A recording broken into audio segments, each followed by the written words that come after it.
नमस्कार मित्रांनो, आजच्या व्हिडिओमध्ये आपण बघणार आहोत की महाराष्ट्रातील शेतकऱ्यांसाठी मोठी आनंदाची बातमी समोर आलेली आहे व ती बातमी नेमकी काय आहे व याचा तुम्हाला नेमका कसा फायदा होऊ शकतो याबद्दल संपूर्ण माहिती आपण बघणार आहोत। मित्रांनो, महाराष्ट्राचे उपमुख्यमंत्री देवेंद्र फडणवीस यांनी 2024-25 साली खरीप हंगामा शेतकऱ्यांसाठी महत्त्वाची घोषणा केली आहे। खालील मुद्द्यांमध्ये त्यांचा संदेश आहे। प्रोत्साहन व बोनसची घोषणा केलेली आहे। म्हणजेच की मुख्यमंत्री देवेंद्र फडणवीस यांनी शेतकऱ्यांसाठी एक मोठा निर्णय घेतला आहे। यामध्ये शेतकऱ्यांना प्रति हेक्टर 20,000 रुपयांचा बोनस देण्याची घोषणा केली आहे। याचा उद्देश शेतकऱ्यांची आर्थिक स्थिती सुधारण करणे आणि त्यांना आणखी प्रोत्साहन करणे आहे।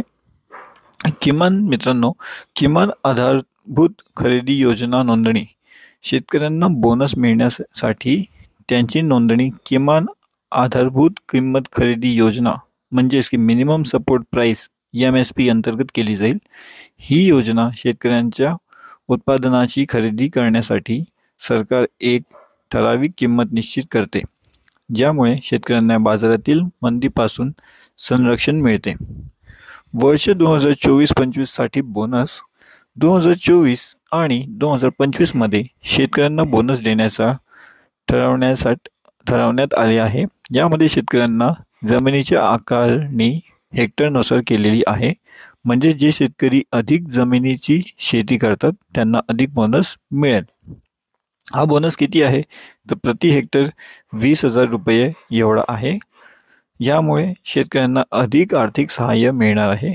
उद्देश आणि प्रभाव या निर्णयाचे मुख्य उद्देश शेतकऱ्यांचा जीवन विमा सुधारणे, त्यांना अधिक प्रोत्साहन देणे आणि शेतकऱ्यांच्या क्षेत्रातील उत्पादन वाढवणे आहे।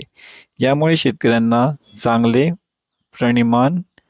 परिणाम मिळू शकतात, खास करून जेव्हा कृषी उत्पादन बाजारांमध्ये मंदीच्या परिस्थिती असते। संपूर्णपणे ही घोषणा शेतकऱ्यांसाठी एक सकारात्मक पाऊल आहे आणि त्यांच्या आर्थिक स्थितीला मदत करणारी ठरू शकते।